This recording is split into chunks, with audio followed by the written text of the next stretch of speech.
of justice. New Democrats oppose these attacks and call on the Prime Minister to condemn them and any complicity through arms exports and make it clear that Canada will not participate in.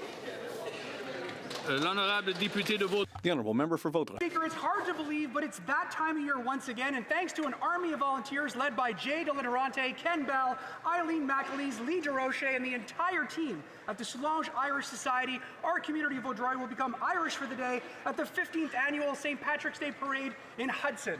This year, our Grand Marshal, renowned Canadian comedian Derek Seguin, will lead the parade. A parade, Mr. Speaker, that will feature our Irish Person of the Year, Jeffrey Kelly, Parade Queen Addie DeRoy, Princesses Kaylee McDonald and Lisa Wilson, and Reviewing Officer Rigaud's Mayor Charles Meunier. Comme toujours.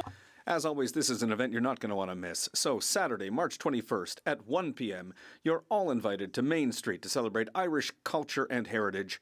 And let's make the 15th annual St. Patrick's Day Parade an event to remember. Slancha. The honourable member for Sherwood Park, Fort Saskatchewan.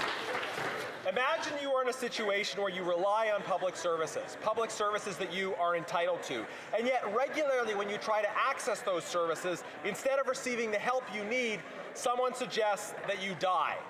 Veterans calling Veterans Affairs Canada, people with disabilities seeking information about benefits, seniors, and people living in poverty. For them, accessing public services is now a minefield of bureaucrats suggesting that death might be a better option.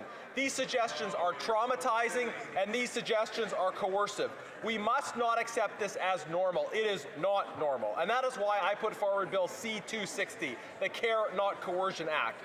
This bill would prevent bureaucrats from proposing facilitated death to those who are not seeking it. Bill C-260, the Care Not Coercion Act, is a critical step towards protecting the rights of people to access public services without hearing a bureaucrat suggest that they die instead. Anyone interested can find out more about it and read the stories of where this has happened at carenotcoercion.ca. The honourable member for Compton Stansted. Mr. Speaker, I am truly proud of the many women in the Eastern Townships who are making a difference in many sectors in their communities. And in the context of International Women's Day, I would like to highlight the efforts of some of them. Annie Fauché, who is a municipal councillor in Sherbrooke. Annie is an accomplished entrepreneur who's become an elected official at the municipal level and continues to serve our community with remarkable courage as she faces cancer treatment. I'm also thinking about Chantal Ramsey in Haut-Saint-François, who accompanies our businesses with an exceptional commitment and with an incredible ability to find solutions. Caroline Sage, who is a great builder of tourism in the Eastern Townships and whose ideas have made our region renowned well beyond our borders. And Andriane Fizette, who's the owner of the Saint-Denis farm. She took over a farm and has made it a new place to discover agriculture. I thank them for their commitment and for the inspiration that they offer to young people. The honourable member for Calgary Signal Hill. Mr. Speaker, this month of March is Colorectal Cancer Awareness Month. Colorectal cancer is the second leading cause of cancer deaths in Canada, even though it's preventable and highly treatable when caught early. We must make a critical shift in our healthcare policy, lowering the standard screening age from 50 to 45 years for average risk Canadians. The medical evidence is clear. Early onset cases are rising, and catching this disease 5 years sooner will save Canadian lives. My own brother is a colon cancer survivor, and 8 years since a timely diagnosis and treatment, he is alive and well. Today, 3 cancer survivors, Melissa Groff, Michael Groves, and Jennifer Eppel, are here in Ottawa to advocate for policy change. Together, their voices turn statistics into stories and policy changes into hope. To all Canadians, please get screened for colorectal cancer.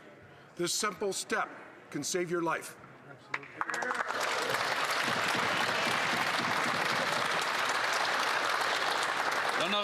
The honourable member for Alfred Bellin.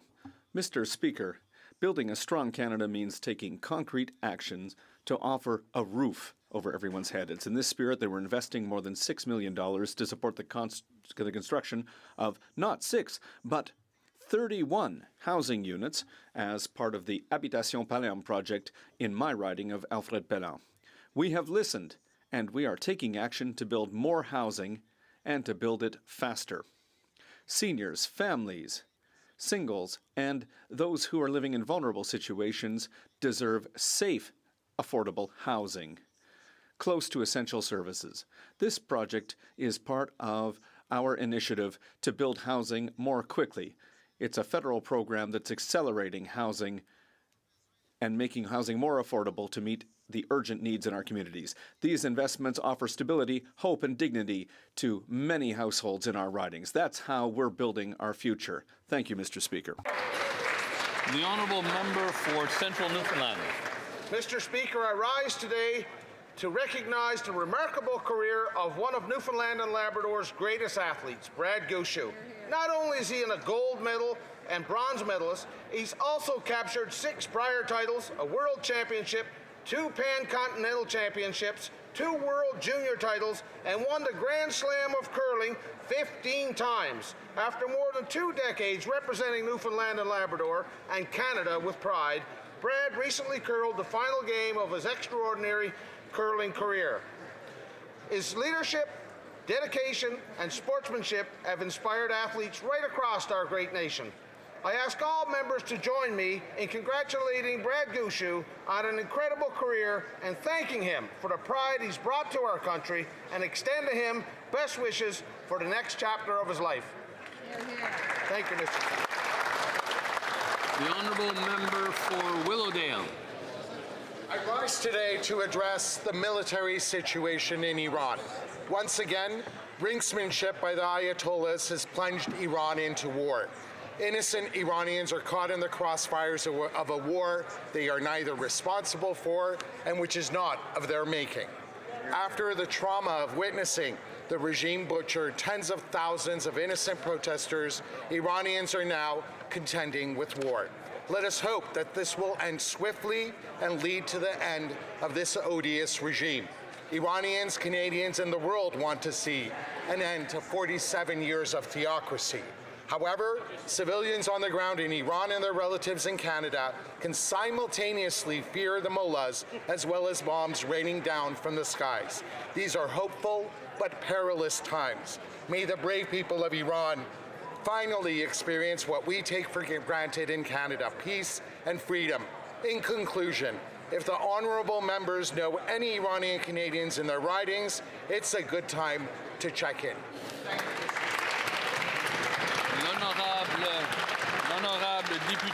The honourable member for Beauce.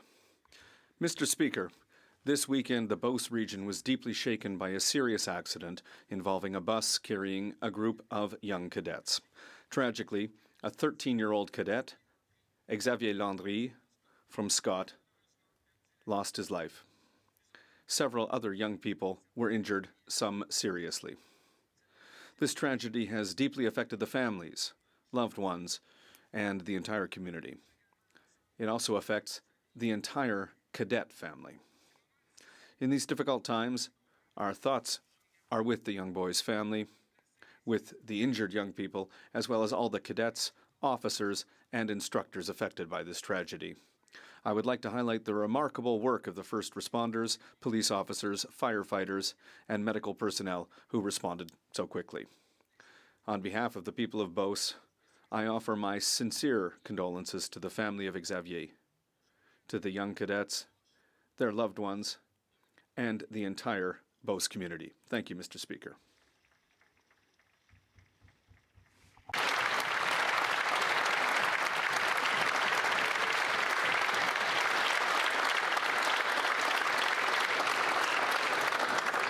The honourable member for Bow River. Canadians cannot control what happens overseas, but we can control the policies here that are making life less affordable. Right now, higher oil prices should be a huge opportunity for Canada. We are blessed with the 4th largest oil reserves in the world, and our allies are asking for reliable energy. Instead of Canadians getting resources to market, the Liberals keep putting up roadblocks and excuses. They have not approved a single new pipeline to Tidewater, and the much-touted Major Projects Office was supposed to speed things up, hasn't approved a single project. Maybe if a pipeline had Liberal insiders connected to it, like a certain wind farm in Nova Scotia or even Brookfield, the government would actually care about getting it built. The Liberals' industrial carbon tax is driving investment out of Canada, and to make matters worse, they are raising the tax. Canadian Natural Resources recently paused an $8.25 billion project in Alberta because of these destructive Liberal policies. Canada should be powering our economy, supplying energy to our allies. So why won't the Liberals get out of the way and scrap these The honourable member for Avalon. Mr. Speaker, I rise today to pay tribute to an exceptional Canadian athlete, Liam Hickey from Newfoundland and Labrador, who is proudly representing our nation as a member of the Canadian Para-Ice Hockey team at Paralympics in Milan, Italy. Mr. Hickey has long demonstrated exceptional dedication to sport and his community. His achievements on the world stage are remarkable. He has represented Canada at both the summer and winter Paralympic Games, earned multiple medals at World Championships, and earned second and 2 Paralympic silver medals. He continued excellence is a testament to skills and unwavering commitment to sport. Yesterday, Team Canada celebrated its first victory of the Games with assistant captain Hickey contributing significantly with a goal and 2 assists. This performance reflects not only his athletic ability, but his leadership and determination. Mr. Speaker, Liam Hickey is an inspiration to athletes across Newfoundland and Labrador. The honourable member for Saskatoon West. Mr. Speaker, under this Liberal government, foreign conflicts are spilling into Canadian streets, and Jewish Canadians are paying the price. Just last week, 3 synagogues were damaged by gunfire. It's not really surprising, since Liberal immigration policies approve some asylum claims without even talking to the claimant. After the fact, some are found to be foreign agents that should be deported. Yesterday at Immigration Committee, the government said they couldn't deport IRGC regime officials for several reasons. First excuse, the Liberals protected their right to claim asylum. Second excuse, there are currently no flights to Iran. Third excuse, the IRGC regime officials' privacy is more important than the safety of Canadians. Ridiculous. Our immigration system is broken and Canadians are fed up. The reality is, this Liberal immigration minister has failed to protect our borders while hundreds of IRGC agents safely reside in Canada. She's allowing bad actors into Canada and doing nothing to stop them from terrorizing Canadians. Why does the immigration minister still have her job after failing Canadians so badly? Hear, hear. The honourable member for La Prairie at Tadican. Mr. Speaker, the AAA midget hockey team, the Riverains at the Collège Charles Lemoine in Sainte-Catherine, once again demonstrated its strength this season. They're champions in my riding. In La Prairie Attican, they climbed to the top of their division standings before entering the playoffs. I'm impressed by their discipline and dedication. Players have to juggle rigorous training schedules with homework, as well as 42 games played across Quebec with school days afterwards. And the young people cope with this demanding schedule, which is reflected in the exceptional quality of their play and their academic excellence. And behind this success is a remarkable leader, their head coach, Olivier Latendresse, and David Crowder, their DG, whose work rigor and team spirit inspired the entire team. They're now in the playoffs, and for having seen how well they play, I can say that this is top-level hockey. So best of luck to the Riverains tonight and through the playoffs. The honourable member for Shefford.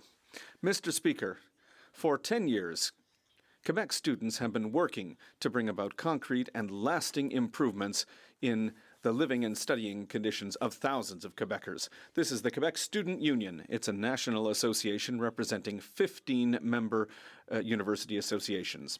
Their commitment to the next generation of university research and to improving the living conditions of academics deserves to be commended. They make an essential contribution, paving the way forward for Quebec's scientific development in the future. With scientific and technological developments advancing at breakneck speed, more than ever, we need partners like the Student Union to remind us of the conditions that we need for innovation and research to prosper. That's exactly what they're doing. The pressure that they're putting on various levels of government is further evidence of their firm commitment to stimulating the engagement of a new generation of researchers and academics in Quebec. On behalf of the Bloc Québécois, I wish long life to the Quebec Student Union and best of success in all of your endeavors.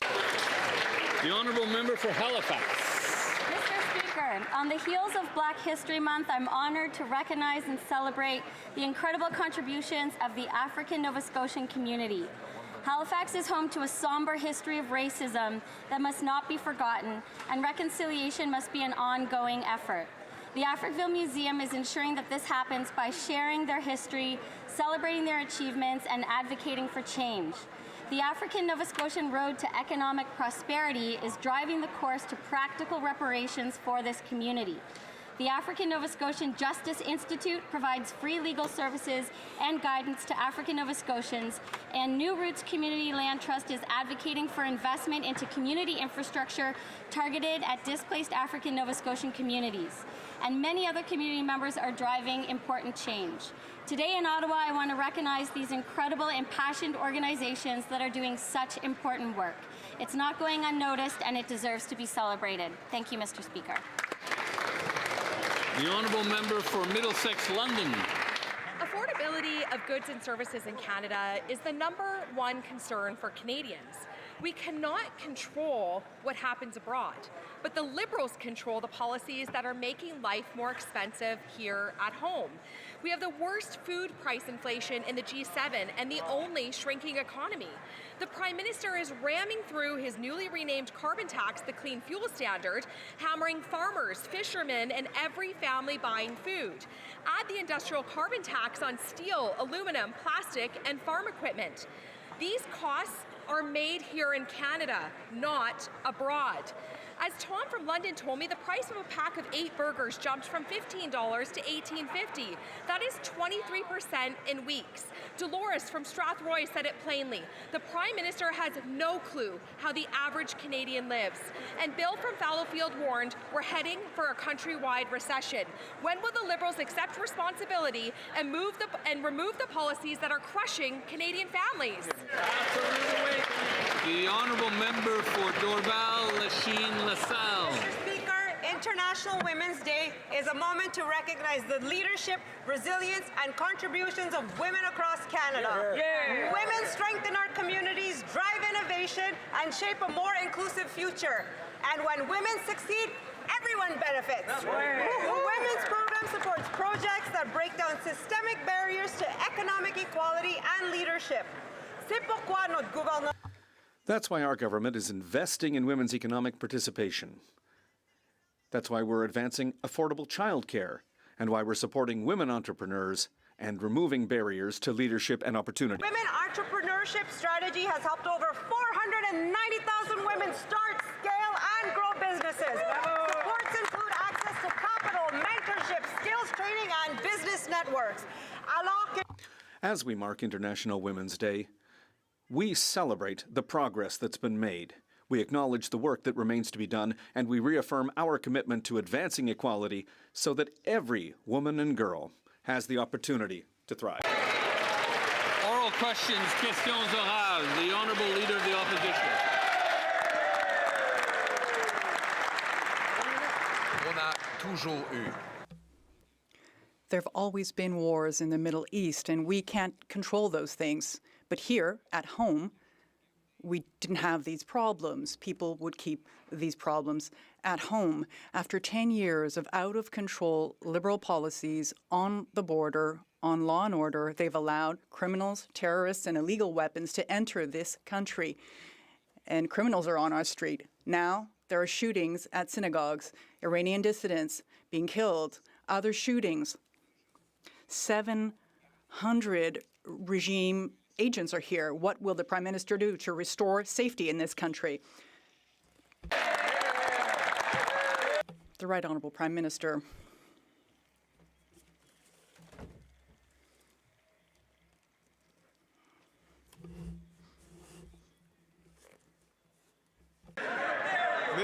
Monsieur le Président. Mr. Speaker, the government The government deplores the shootings on synagogues in Toronto, at the American consulate. This is one of the reasons why the government is vigilant with respect to terrorists. The Revolutionary Guard are registered as a terrorist entity. Honourable Leader of the Opposition. But the Liberal Prime Minister allows these terrorists to stay in the country, is not deporting them. We need to be safe here and affordable, have an affordable life. And before this war, the Prime Minister, this Liberal Prime Minister, delivered the worst food inflation in the G7. Inflation that has caused an increase in the cost of food higher than in other countries. It has to do with his own inflationary taxes and policies. Will he undo these inflationary taxes and policies so that Canadians can afford groceries? The Right Honourable Prime Minister. Mr. Speaker, the government is taking action against the Revolutionary Guard Corps. There are 10,000 people who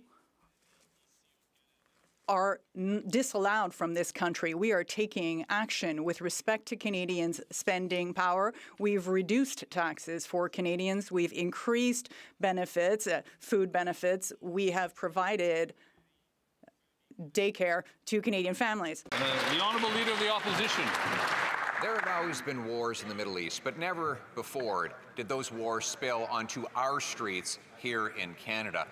But after 10 years of Liberal immigration, Liberal open borders, they have allowed criminals, terrorists, illegal guns to enter our country.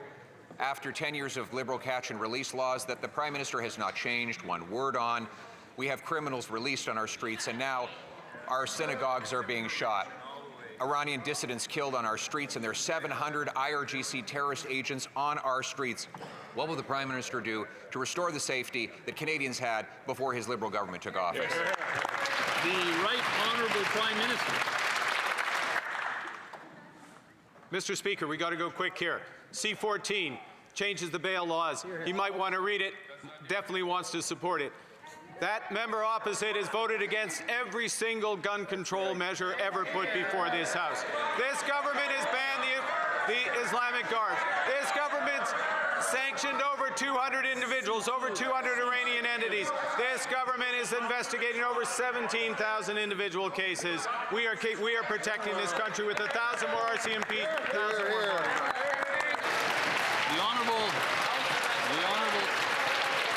The Honourable Leader of the Opposition. What I voted against was a Liberal approach that has doubled gun crime by wasting billions going after duck hunters, farmers, and legal sport shooters. The Prime Minister is more worried about protecting turkeys from hunters than he is about protecting synagogues from terrorists, Mr. Speaker. That's the real problem.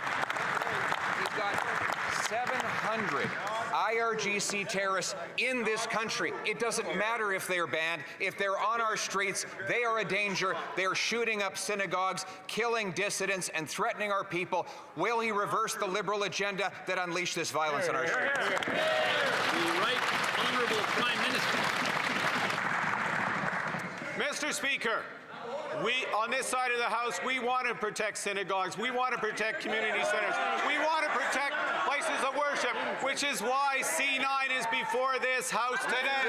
I challenge the member opposite to put his votes behind his words to protect the Jewish community, to protect communities of faith across this country. The Honourable Leader of the Opposition. Mr. Speaker, his solution to synagogues being shot up is to ban sections of the Jewish Torah. Mr. Speaker, that is not our solution on this side of the House. And that's according to his own immigration minister, his own heritage minister. We need to be safe at home. We need to be affordable at home. But even before this war broke out and raised gas prices, this Prime Minister doubled food price inflation and gave us the worst grocery price increases in all of the G7. So excuses about global impacts are not going to work. Will the Prime Minister reverse his new taxes on food, fuel, farmers, and fertilizer so Canadians can afford to eat? The Right Honourable Prime Minister. Mr. Speaker, I would suggest that the member opposite read the Canadian Charter of Rights and Freedoms, which protects the Torah, which protects the Bible, which protects freedom of expression. This House should not be otherwise informed by possible misrepresentation.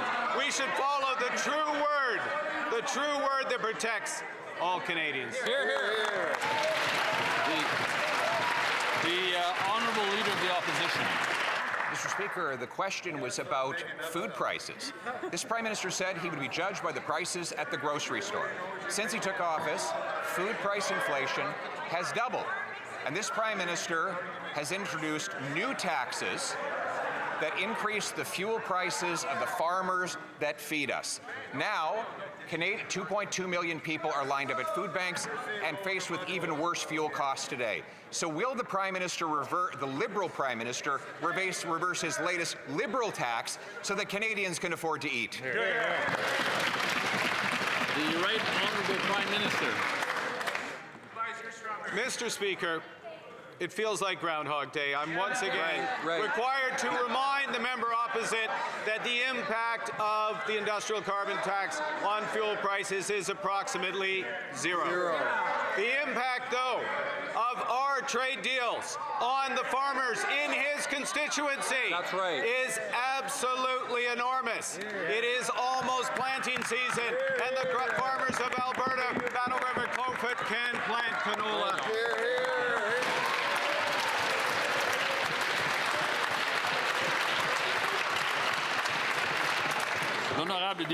The Honourable Member for Belleuil-Chambly. Mr. Speaker, we have big news here in Parliament. Put on your Sunday best. If you look at the Prime Minister's circumnavigating the globe like Marco Polo, he seems to be his own Foreign Affairs Minister. Unfortunately, this minister is not being excessively clear. In fact, yesterday was an extraordinary opportunity for him to explain to Parliament, following his own invitation, what his own policies are. When will he explain his strategic vision for the Middle East? The Right Honourable Prime Minister. Mr. Speaker, thank you for this opportunity. Canada's policy is clear. Canada supports the necessity of preventing Iran's nuclear program and exporting of any terrorism. Canada is not participating in the offensive operations of Israel and the United States and will not, ever. The Honourable Member for Belleuil-Chambly. If it is clear, it will be news. Mr. Speaker, Canada is militarily a small player and in the middle tranche and is the most isolated, and apparently no one seems to understand Canada's position. Has he spoken to our allies in Europe, and what have they agreed to as to a common position? The Right Honourable Prime Minister. Mr. Speaker, I just had a conversation with Mr. Macron, the president of the G7. I had a conversation with the Prime Minister of Japan.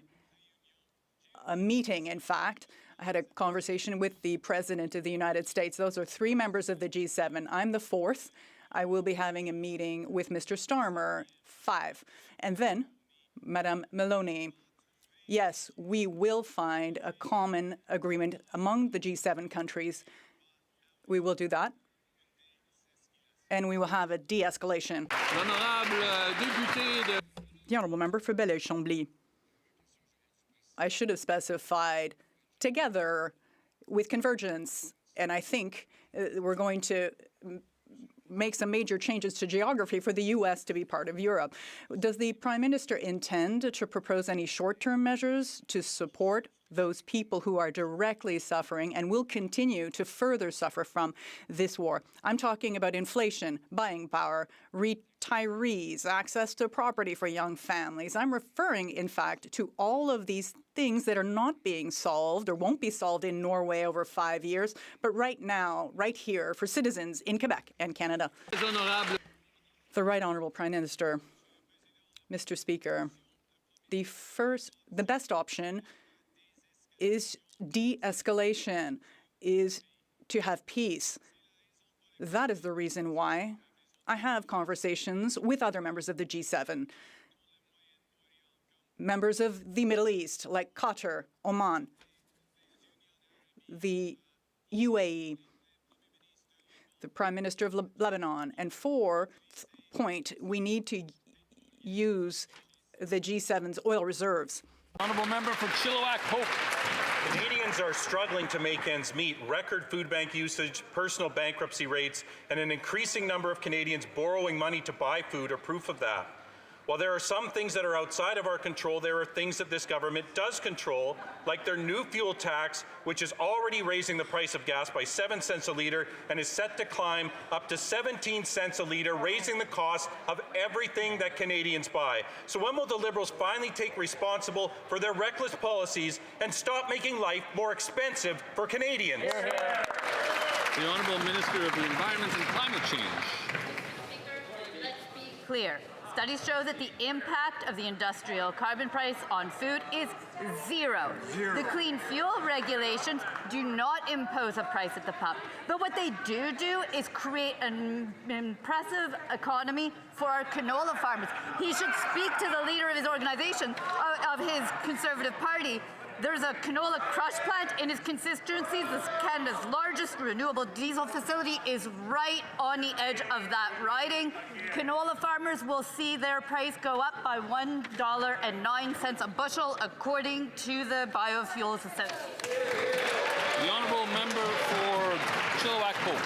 Well, every country in the G7 is facing external pressures, but this government stands alone in having created the worst food price inflation and the only shrinking economy in the G7. Instead of making life more affordable, the Liberals are making it worse with their higher fuel and carbon taxes that are raising the cost for farmers, fishers, and truckers, driving up the cost of everything for cash-strapped Canadians. So why don't the Liberals finally focus on what they can control and get rid of these harmful policies that are punishing Canadians? The Honourable Minister of Energy and Natural Resources. Mr. Speaker, let's talk about what we can control.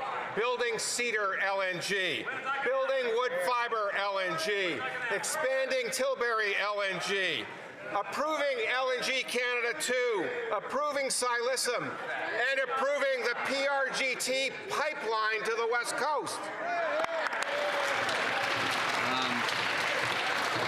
The Honourable Member for Quebec-Mactaquac. Mr. Speaker, Canadians know we cannot control what happens abroad, but this government controls the policies here at home. Under this Liberal government, Canada now has the worst food price inflation in the G7 and the only shrinking economy in the G7. Our families, seniors, workers, and those who transport our food have no alternative but to use fuel. These costs are imposed here at home, not abroad. When will the Liberals end the era of self-sabotage and remove the policies that are driving up costs here at home? The Honourable Minister of the Environment and Climate Change. Mr. Speaker, they seem to like to repeat their question, so let me repeat the answer. Studies have shown the industrial carbon price does not increase the cost of food. The clean fuel regulations do not impose a price right at the pump. And if you want to be really clear, it creates an economic opportunity. I would think that they would like to see that. In fact, according to the Advanced Biofuels Canada Association, it will create or preserve an average farm revenue by $60,000. That should mean something to the members opposite. The Honourable Member for Quebec-Mactaquac. Mr. Speaker, tell that to the producers and farmers in Victoria, Carleton, and York counties in New Brunswick being hit by their newly renamed carbon tax, the Clean Fuel Standard, which adds 7 cents a litre. At the same time, the Liberals have raised the industrial carbon tax on steel, aluminum, and on farming equipment. All this is driving up costs for dairy, beef, and poultry producers in my region and throughout the country. These costs are imposed here at home. I ask again, when will the Liberals end their era of self-sabotage and remove the policies making life more expensive for all Canadians? The Honourable Minister of Industry. Mr. Speaker, there are a lot of things we can't control in the world, but many things we can control. And what we can control is definitely how we build one Canadian economy. Good news is the manufacturing PMI. So basically the manufacturing new business activity. My colleague referred to steel, aluminum, auto, etc., is at a 13-month high.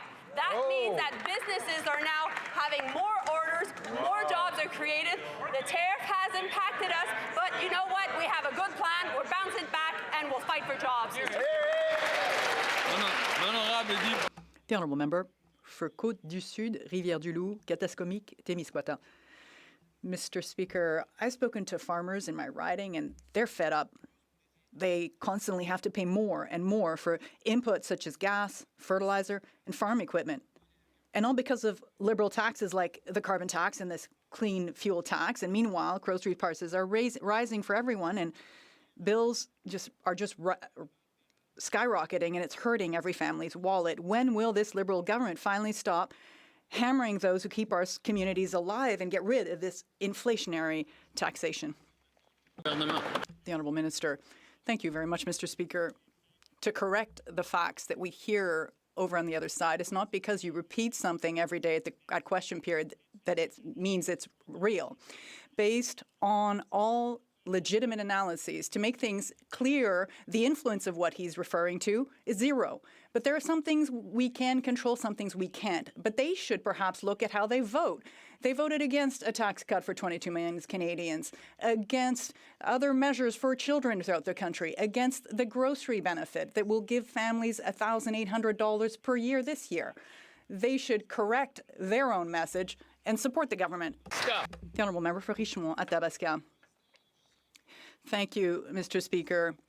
QRAM software, cost overruns of $5 billion, and it doesn't work. The minister wanted examples of cases. I invite her to read Valérie Gamache's article in Radio-Canada this morning. Madame Derap, a resident of Gaspé, said, I made a call and the gentleman said, Madam, really sorry. I can't guarantee anything. It could take 2 days, 2 weeks, 2 months, 6 months. We have no idea when our files will be up to date. Well, Mr. Speaker, if our entrepreneurs ran their businesses like the Liberals, they would all be bankrupt. Unfortunately, the Prime Minister's uninterested in this. The Honourable Minister, the QRAM software serves 7.7 million Canadians throughout this country. For OAS, the previous system, according to the Office of the Auditor General in 2014, said it was arriving at the end of its life cycle. Had we not made these changes, 7.7 million Canadians would be having some serious problems. Yes, there are urgent cases. My colleague, the Minister for Employment, is working hard at this. We want to make sure all Canadians receive their payments in a timely way. Mr. Speaker, I've been asking questions for a while now on these issues. There are still thousands of cases. In my own riding, Martial Lavoie, who's listening to us on a daily basis, he calls Service Canada to try to find out if there has been any progress on his application. But the days go by, and there's this pre-recorded message, and it says, please note that due to a problem with the self-service system, information on old age security pension payments is not available. That's the message. Why should seniors pay the price for this IT and financial fiasco and pass on the $5 billion cost overruns to future generations? The Honourable Minister. Whoever opposite has Monsieur Lavoie, who's experiencing such difficulties, surely he knows that there is an MP hotline that he can use himself, or, as I've mentioned many times, he can certainly come to me and we will ensure that Mr. Lavoie gets his benefits urgently.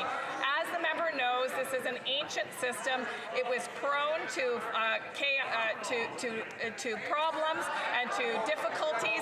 Canadians expect systems that are modern and and that they can access online. This provides security for benefits that Canadians rely on in a time where security is of paramount importance, and I hope that the member opposite. The Honourable Member for Shefford.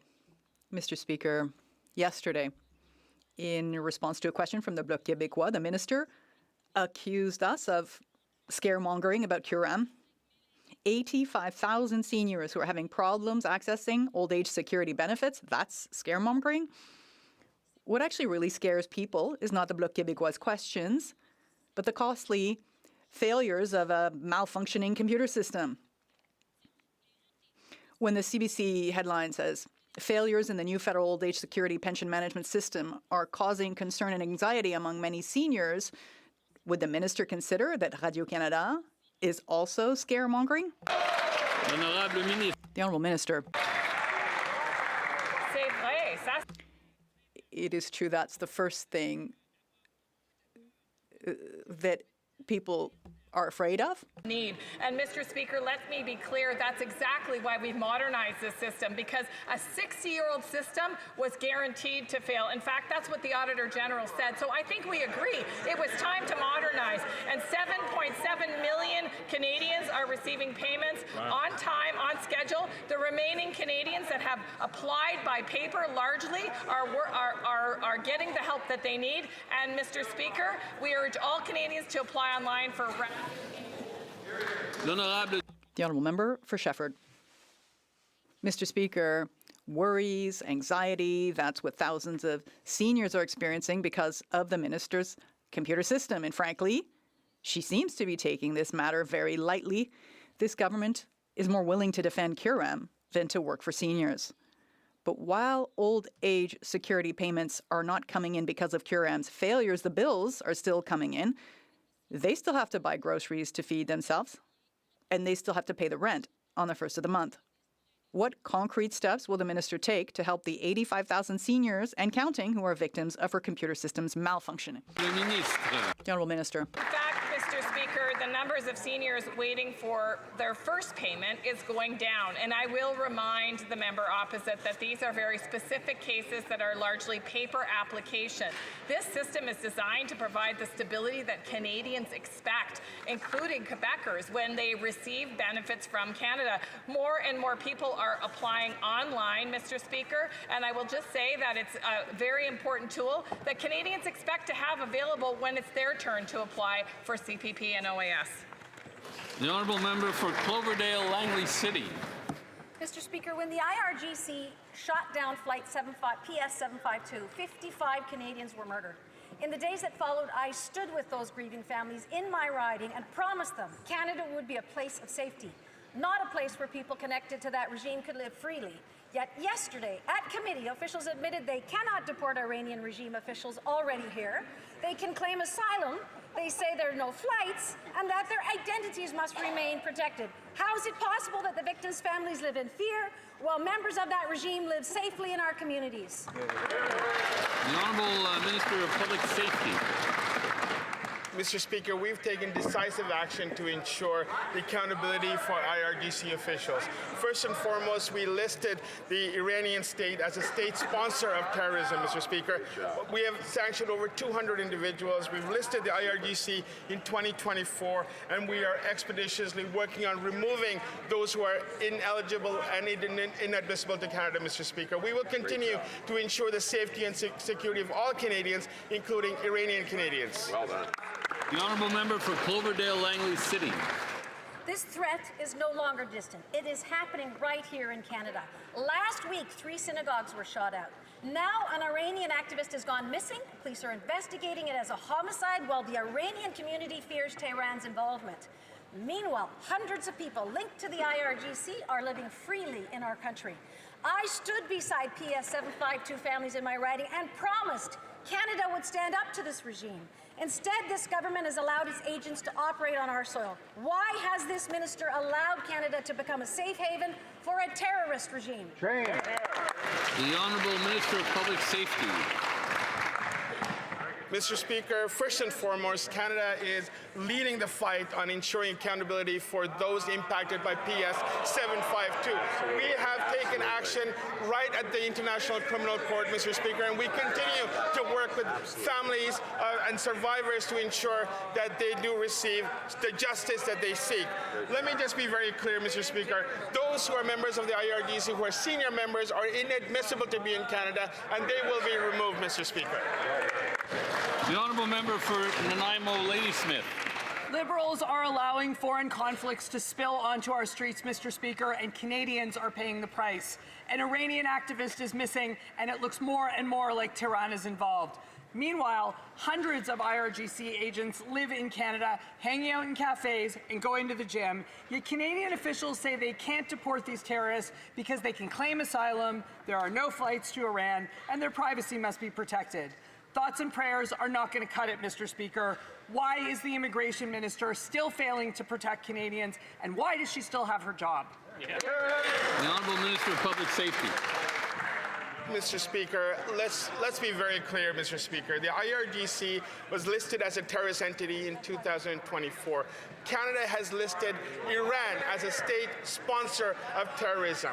We have sanctioned over 200 Iranian officials. We are working to ensure that those who are inadmissible in Canada are removed, and we've already started the process. One has already been removed, Mr. Speaker. We have canceled dozens of visas for those who are ineligible to be here. We will continue to ensure the safety and security of Canadians, Mr. Speaker.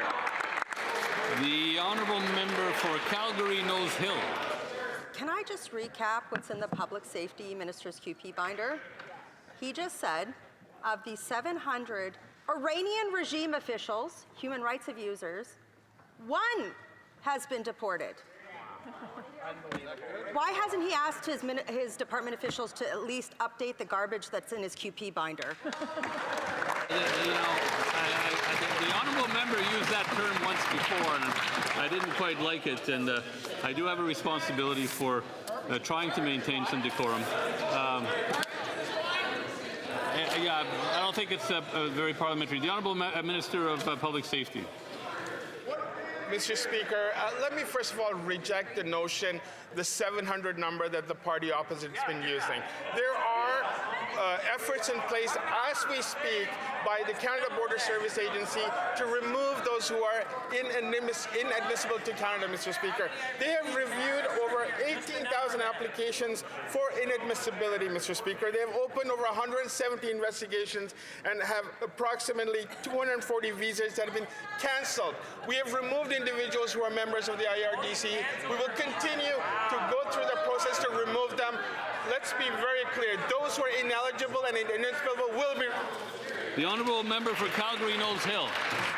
Okay, so he said he's removed one, and now he says, I dispute the 700 number. So is it 1,000? Is it 2,000? However, is it? No, this is serious. We have members of the Persian community that are seeing their businesses shot up.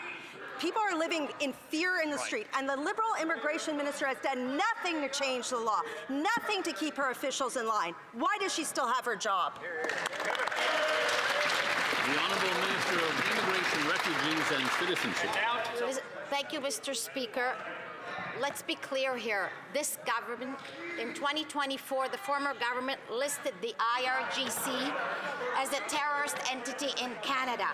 IRGC officials that are found in Canada have had their visas cancelled, they have lost their status, and they are being removed by CBSA. We will continue to do that. Any permit extensions have not been granted. They will be removed. On this side of the House, we will continue to stand with the Iranian people. We will support the CBSA and do everything necessary to protect the safety of Canadians. The honourable member for Edmonton Riverbend. Mr. Speaker, men and boys in this country are facing a mental health crisis. 75% of suicides in this country are men. 75% of drug overdoses in this country are men. Men's life expectancy is 4.5 years shorter. 65% of men delay seeking help. Can the Minister of Health confirm that this government is committed to ending the stigma around men's mental health?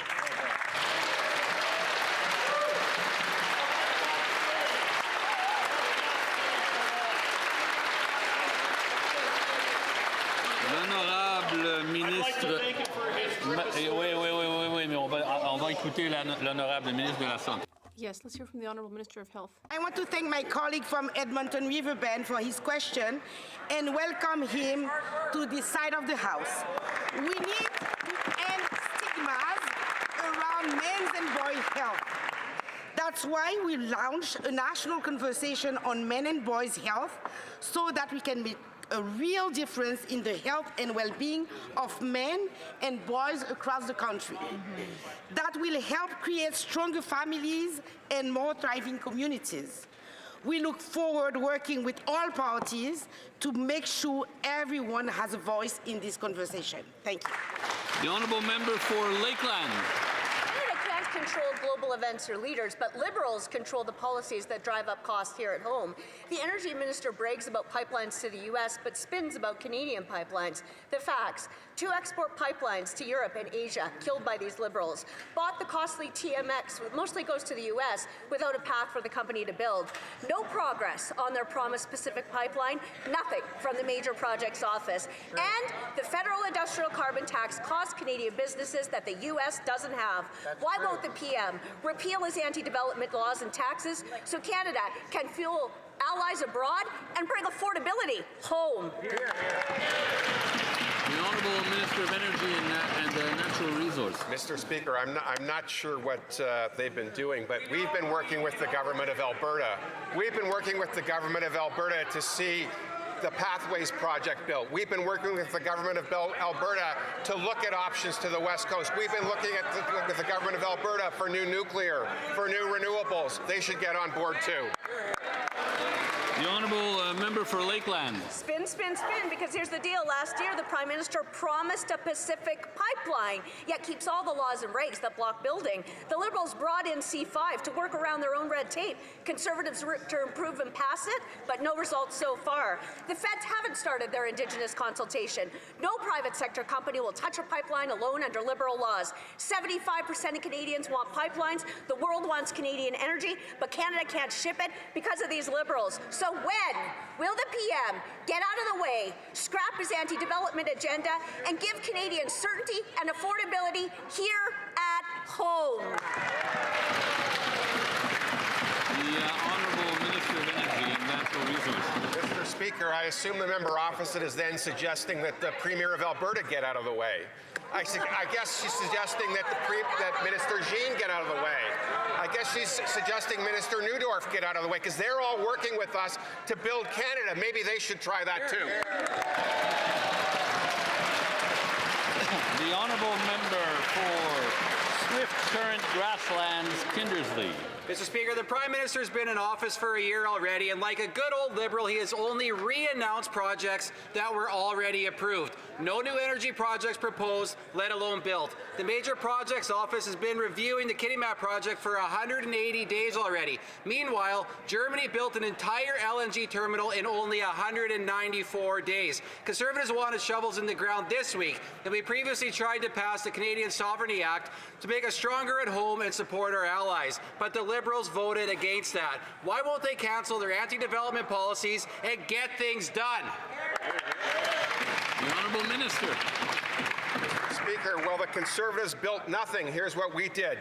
LNG Canada 1, shipping today. Cedar LNG, under development. Wood Fibre LNG, under construction. Tilbury expanding. LNG Canada, ready to go. Silicim's ready to go. We could keep going, Mr. Speaker. We are building. They do nothing. The Honourable Member for Montmorency-Charlevoix. Thank you, Mr. Speaker. Over the last 4 years, we have had 2 wars that plunged the world into a major energy crisis. Our allies are looking for reliable energy partners. Canada has 10% of world oil reserves and huge natural gas, uranium, and hydroelectricity reserves. We ought to be a world energy leader. But the reality is that we don't even have the infrastructure we would need to export our resources to our allies who need them. The Liberals have exceptional powers to sign off on major projects, but to date, nothing has happened. So why are the Liberals letting our country have all this potential but not develop it? The Honourable Minister for Canada-US Trade. Mr. Speaker, we agree with our opposition colleague that it's important to build a strong Canadian economy. And the good news is that the Conservative Party was a stakeholder in adopting Bill C5, which enabled the government to speed up major projects construction, including major energy infrastructure projects, as our colleague just talked about. For example, I just went to Contrecoeur in Montreal. There will be more ports as well. There will be good news in the next few weeks, and I'm looking forward to support from our colleague, the Honourable Member from Montmorency Charlevoix. Well, apparently there's good news to come, but press releases are not the same thing as an actual project. Germany took only 194 days to build an LNG terminal, but in the same span of time in Canada, all we've produced are announcements. If we took advantage of our resources, we could make people better off, and we could invest in the transition to other types of energy, among other things, at a time when the world needs our resources and families are struggling to make ends meet. When will the Liberal government stop just talking? When will it start approving projects, exporting our resources, and making Canadians richer? The Honourable Minister. Well, I don't wish to plagiarize our colleague for finance. We have good news for our colleague. This week, the Prime Minister was in India. We signed a $2.5 billion agreement on energy exports. We are working with the government of Newfoundland and Labrador to approve an energy project off the coast, and we are also approving the next-gen mine for uranium in Saskatchewan. We are hard at work. The Conservatives, all they do is criticize. Lake West, South Kelowna. Mr. Speaker, the Prime Minister says Canada should strive to be our own best customer. Well, Conservatives couldn't agree more, and that's why we want a one Canadian economy where a craft brewer in the Maritimes, a distiller in Ontario, or a vintner in the Okanagan can sell to any adult Canadian anywhere in this country. But his Canada Day deadline of last year to fix this has come and gone, leaving beer, wine, and spirits stuck behind trade barriers. Will this government finally live up to its own rhetoric, support our common sense Conservative bill, and allow Canadians to finally be our own best customer? The Honourable Minister. Again, Mr. Speaker, I want to thank our colleague for his consistent work in terms of removing barriers to interprovincial trade. As he knows very well, the federal government removed all of our exemptions to free trade in Canada by legislation supported by the Conservatives in June. I know he has, and he should be as pleased as we are, that the government of Ontario and Nova Scotia recently signed an agreement to allow direct-to-consumer sale of alcohol. And I am meeting interprovincial trade ministers later this month and will absolutely go further. The Honourable Member for Okanagan Lake West, South Kelowna. Mr. Speaker, producers in my riding find it easier to ship a bottle of wine to London, England than to London, Ontario. These trade walls are blocking the growth of producers across this great country. The Prime Minister tells Canadians that we need to focus on the things that we can control. Parliament has control over Canada Post and interprovincial shipping. I invite the Liberals to steal this idea so they could do so today. Will the Prime Minister focus on what we can control, steal my bill, finally tear down these walls for all Canadian consumers and producers, and free the beer? The Honourable Minister. Again, Mr. Speaker, our colleague has highlighted consistently one of the important challenges in having free trade across Canada. As he well knows, the regulation of the sale of alcohol is within the hands of provincial and territorial governments. However, his idea of changing Section 19 of the Canada Post Act to incentivize provinces to allow and to cooperate with the Government of Canada is a good one, and I will happily raise it with provincial ministers later this month and look forward to working with him on this important issue. The Honourable Member for Mission Mapsquee Abbotsford. Mr. Speaker, despite the Prime Minister promising to eliminate all federal barriers to interprovincial trade by Canada Day 2025, that promise has proven to be an illusion. in many cases, it's still easier for British Columbian distilleries to sell their products to Washington State than to Nova Scotia. Can the Prime Minister provide a specific date when it will be easier for British Columbian distillers to sell in Canada versus the United States? He's not here. The Honourable Minister. Again, Mr. Speaker, I indicated to the colleague that we have called an urgent meeting of interprovincial trade ministers following the Prime Minister's meeting with First Ministers at the end of January. That's happening in a few weeks. We're going to seek to make progress in collaboration with provinces. I would ask the colleague to note that it was Ontario and Nova Scotia, two champions in the removal of interprovincial trade barriers, who signed an agreement to allow direct-to-consumer sales of alcohol. I will happily raise it with provincial ministers and do what's necessary for the Government of Canada to be a partner. The Honourable Member for Mission Matsqui, Abbotsford. The problem, Mr. Speaker, is that the Liberal government misled Canadians when they made the promise that interprovincial trade would actually be eliminated in Canada by 2025.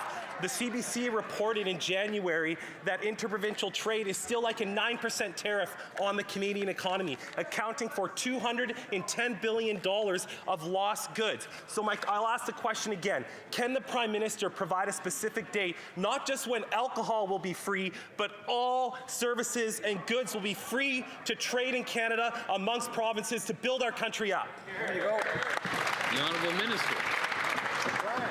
Mr. Speaker, our colleague, I think, would remember very well the votes that happened at the end of June when we passed Bill C-5, which removed all federal barriers to interprovincial trade in Canada.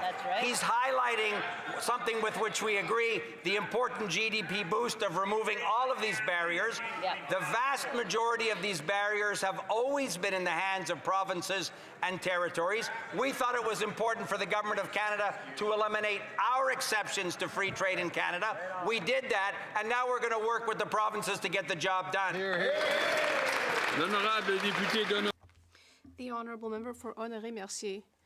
Thank you, Mr. Speaker. Canadians have elected a new government. Yes, a new government with the mandate of building a strong Canada, making the country safer, and developing our international partnerships.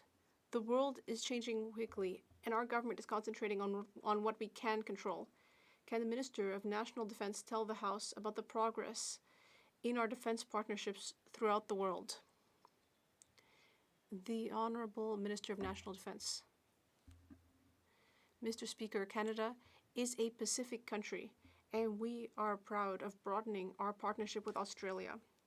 Last week, we were in Australia in order to strengthen our relationship and to increase our cooperation in the areas of military exercises and acquisition, including training our forces on the Arctic over-the-horizon radar system. Mr. Speaker, we are rapidly developing our defense partnerships throughout the world. The Honourable Member for Leeds, Grenville, Thousand Islands. Canadians have recently learned that the Liberal government provided a $206 million below-market rate loan and nearly $150 million in subsidies to a wind farm in Nova Scotia linked closely to former Liberal MPs. Meanwhile, a similar project secured $240 million in private sector funding at no cost to the taxpayer. The difference between the two, of course, is the closeness to the Liberal government. Why did the Liberals provide this sweetheart deal to their well-connected friends at the expense of Canadians? The Honourable Minister of Housing and Infrastructure. Thank you, Mr. Speaker. Mr. Speaker, this project is about clean energy, it's about local jobs and economic growth.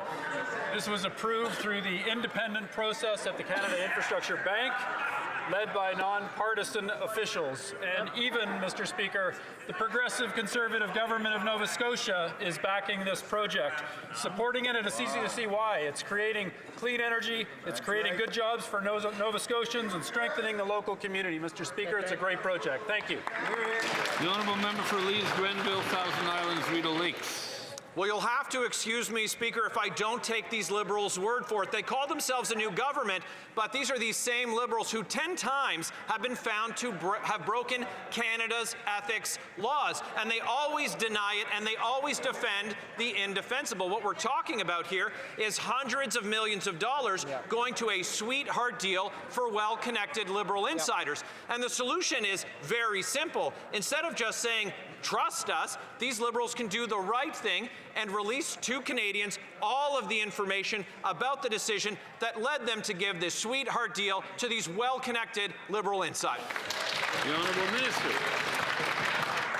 Mr. Speaker, again, Nova Scotians need action, and they need clean energy, not political games from the Conservatives here. That's right. They had the support of the Progressive Conservative government in Nova Scotia to advance this project and fund it.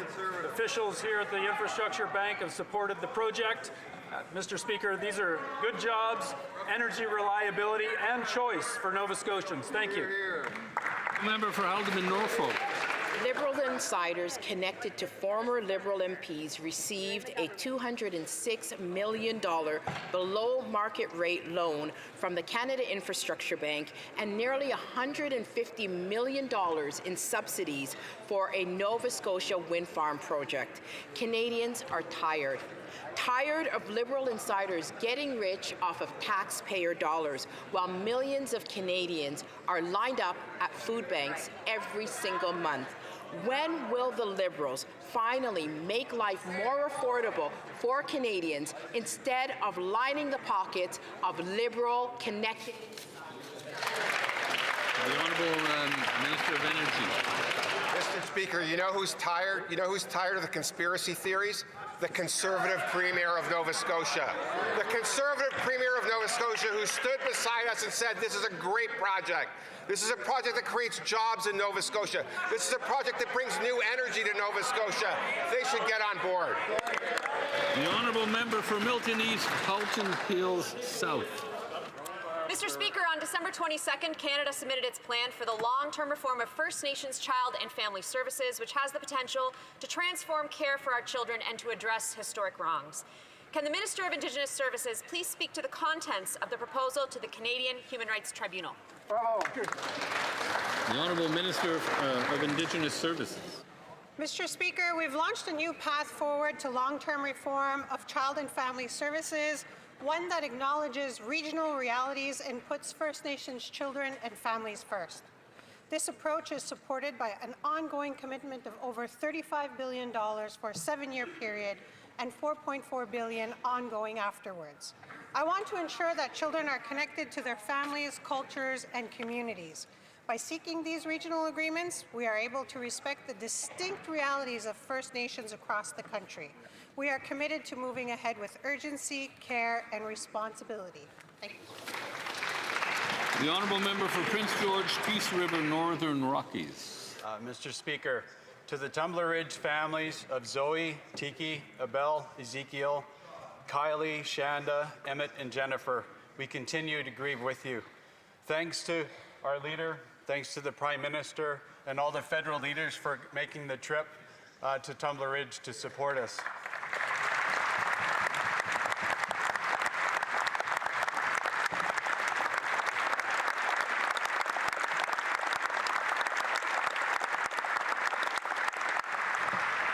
Thanks to all of you who've reached out over these last 4 weeks to give kind notes to me and in some semblance of trying to pass on your peace to me. Thanks to those really though around the world who've been praying for the Tumbler Ridge community, who've been praying for Maya and other victims, and who've been praying for me. Jesus has been the light to me in this darkness, as he has been to so many other victims' families at this tragedy. Tumbler Ridge families, though, now are asking about what can be done so this never happens again. So I ask the Prime Minister today, will you commit today to a full public inquiry into the Tumbler Ridge tragedy? Thank you.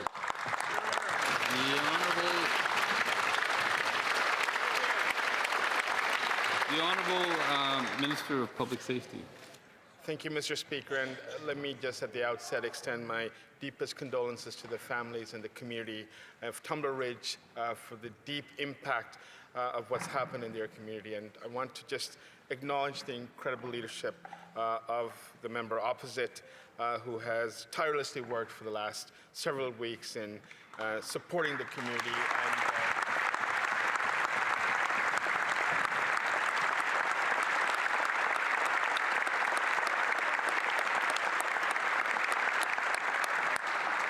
and ensuring that his community is supported. I've had a number of conversations with him over the last several weeks.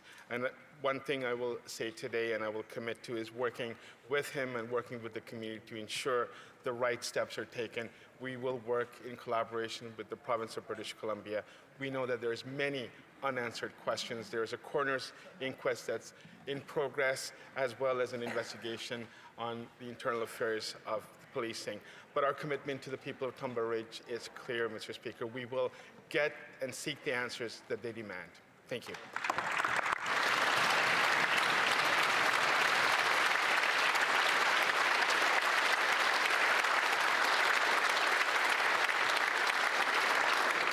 The honourable member for Vancouver Kingsway. Mr. Speaker, New Democrats' hearts also go out to all of the community in Tumbler Ridge. Mr. Speaker, the Prime Minister told the world in Davos that Canada will be principled in our commitment to the prohibition of the use of force, except when consistent with the UN Charter. The attack on Iran by the US and Israel clearly violates the UN Charter, as the Prime Minister himself has admitted. Yet, he supports it. Will the Prime Minister explain to Canadians why he betrayed his commitment and now supports a war he knows is illegal? The Honourable Minister of Foreign Affairs. Mr. Speaker, we support Iran from never obtaining a nuclear weapon. That has been the policy position of successive governments of Canada. Iran must never have nuclear capacity. The support is not a blank check. Canada reaffirms that international law binds all parties. Canada is a country of international law, and all actors, including the United States and Israel, must respect the rules of international engagements. These are established international processes.